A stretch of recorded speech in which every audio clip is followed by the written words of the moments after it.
I had been trying all day to get in touch with Emma. Every call, every message ignored. Her phone went straight to voicemail.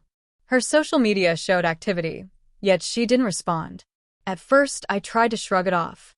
Maybe work had her tied up. Maybe traffic held her back. Maybe she just needed some space. I clung to that thought because the alternative, that she was purposely avoiding me, was something I wasn't ready to face. It was 11 p.m. when the front door finally clicked open. I was sitting in the living room, the soft glow of the lamp barely lighting the kitchen where my forgotten cup of cold coffee waited. And then I heard it, her laugh, airy and teasing, floating down the hallway. My stomach twisted, a mix of relief and unease. I looked up, expecting tired eyes, an apology for being gone, maybe a sigh about a long day. Instead, there she stood, Emma, leaning against the doorframe, hair slightly disheveled, lips curling into that smirk that once made my heart race. "You know what?" she said, her voice full of amusement, almost taunting. My throat went dry. I forced a calm I didn't feel. "What?" I asked, keeping my tone steady, even though every nerve in me screamed. She stepped inside, tossing her bag carelessly onto the couch. "I just wanted to see how long it would take you to stop calling me," she said, laughing softly. Her eyes sparkled, not with guilt, but with that reckless mischief that had once drawn me in completely. My chest tightened. My hands clenched slowly, almost imperceptibly. I had spent the entire day worrying about her, wondering if something had happened, pacing the apartment, checking my phone every few minutes, and here she was, like this was some kind of game. I drew a deep breath, trying to remind myself to stay composed. "Emma," I began, voice low, measured. "I don't know if you realize how that feels. I was worried all day. I tried reaching you. Not a single word back." I let the sentence hang, hoping she might meet me halfway, show the tiniest acknowledgement, but she didn't. She tilted her head, that same smirk teasing her lips. "I was busy," she said. Just 3 words. Casual, almost dismissive. But they carried a weight I couldn't ignore. We had been married for 8 years. Shared birthdays, vacations, late-night talks, quiet mornings where coffee and conversation were all we needed. And now it felt like she was testing me. My care, my attention, my concern, like it was some trivial nuisance. I remembered the early days, how effortless our communication had been. A missed call or a delayed text would spark nothing but smiles or playful teasing. That trust, that closeness had slowly frayed. I had brushed off the small things at first, a late reply, a vague excuse, a night that stretched into a week. But now, sitting here, I realized the pattern was deliberate. Ignoring, dismissing, teasing at the edge of my patience, measuring my reactions. I didn't shout. I didn't slam anything. I just let my eyes linger a moment longer than normal, searching for a hint that this wasn't as cold as it seemed. But there was nothing. She seemed lighter than ever, as if my agitation only fueled her amusement. My hands rested tensely on the chair's arms, itching to move, to grab her, demand an explanation, but I stopped myself. This wasn't about confrontation anymore. It was about clarity, seeing the truth I had been avoiding. "You know," she said, leaning forward slightly, "I really like it when you worry about me. It's entertaining." That line hit harder than I expected. Entertaining. Not concern. Not care. Not love. Entertainment. My stomach sank. My chest tightened again. Had I been blind all these years? Mistaking affection for obligation, presence for interest, loyalty for attention? I had given everything, hoping it mattered. And yet, it seemed the more I gave, the more it amused her. I stood slowly, the weight of it all pressing down, not anger, but a sharp clarity I had been avoiding too long. I wasn't going to beg. I wasn't going to plead. I wasn't going to play a game that had no winner. My voice, steady and firm, broke the silence. "Emma, I think it's time we have an honest conversation about us. Not tomorrow, not later. Now." Her smirk faltered for a moment before her usual casual ease returned. She leaned back, arms crossed, waiting for my reaction.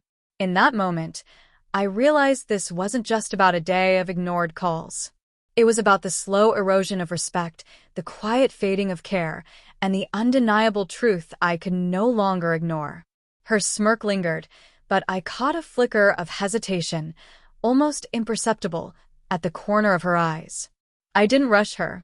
I let the silence stretch, each second pressing against the invisible walls built between us over months, maybe years. This wasn't about anger. It was about understanding, clarity, reclaiming control I had unconsciously surrendered. I spoke calmly, each word deliberate. Emma, I've spent a day wondering where you were, hoping you were safe, imagining that something might have happened, and then you walk in treating it like a joke. Why? My voice didn't rise. There was no anger, only a stark honesty that cut deeper than any argument ever could. She tilted her head, the smirk fading just a little, replaced by something softer, almost defensive. I don't know, she murmured, avoiding my eyes. I wanted to see how you'd react. I thought it would be funny. Funny. The word echoed through my mind like a bell in an empty hall. Years of small neglect, dismissals, and teasing stacked up like a wall I hadn't noticed before. Trust, partnership, care, all measured, tested, and found wanting in her eyes. Suddenly, I wasn't the man who had worried all day. I was someone sharper, quieter, impossible to ignore. I let her words hang, then said, Emma, that's not funny. Not to me. Not to anyone who cares about another human being. This isn't about games or testing reactions. It's about respect, and respect isn't optional. Her eyes widened slightly, finally meeting mine. A hesitation now, a hint of vulnerability I hadn't seen in months. But the truth I'd been suppressing surged forward. I stepped closer, deliberately calm, and said, I've given everything I could. My time, my attention, my effort. I've shown up day after day, caring for us, for this home, for you. And today, that effort was ignored. That's not something I can overlook. Her lips parted, but no words came. She opened her mouth, then closed it again. The smirk was gone, replaced by something fragile, uncertain. I realized this was the moment I'd been avoiding far too long. The moment to either let myself be dismissed or to choose myself. I can't keep playing this, I said, soft yet firm. I don't want to fight or argue. I want honesty. I want clarity. If this is how you feel, we need to acknowledge it. I can't live thinking my concern is a joke. She looked down, twisting her fingers. A quiet tension filled the room. I could see realization slowly settle over her face. This was no longer a game. The balance of power had shifted, not through anger or yelling, but through quiet certainty. I continued, voice steady, each word deliberate, like laying bricks in the foundation of my own boundaries. I need to know if this marriage, this relationship, is something we both want. If it's not, we have to be honest. I've been patient. I've been understanding. I've tried giving you the benefit of the doubt, but I can't ignore my own worth anymore. Emma's voice finally emerged, soft, almost apologetic. I didn't think. I didn't mean to. I held up my hand, cutting her off gently but decisively. I know, but that's the point. Intentions don't fix consequences. I felt unseen, dismissed, disregarded. I can't continue like this. I need respect. I need acknowledgement. I need a partner, not someone testing my patience for amusement. The room went silent. The weight of truth pressed down on both of us. Then quietly, I said what I had been thinking all day. Every day. I love you, Emma. I always have. But love alone isn't enough when care and respect are absent. I have to protect myself now. Not with anger or bitterness, but with awareness. I value myself. She looked up, eyes glistening, finally seeing the clarity in my face. For the first time that night, the smirk was gone, replaced by quiet understanding. She opened her mouth, but I didn't need her words. The shift had already happened. I could feel it, a subtle recalibration of balance, a silent acknowledgement that things had changed forever. I walked past her slowly, deliberately, feeling the tension lift from my shoulders. The weight I had carried all day, anxiety, worry, doubt, lifted in that quiet moment. I didn't look back. I didn't need to. For the first time in months, maybe years, I felt fully present, fully in control, fully at peace with whatever came next. Tonight, nothing exploded. No yelling. No slammed doors. No dramatic confrontations. Just clarity. Just quiet strength.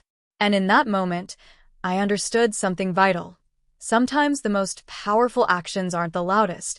They are the ones that speak volumes in their quiet, unwavering certainty. I didn't know what tomorrow would bring. But I knew one thing. I wasn't going to be dismissed, ignored, or treated as a trivial amusement ever again. And for now, that was enough.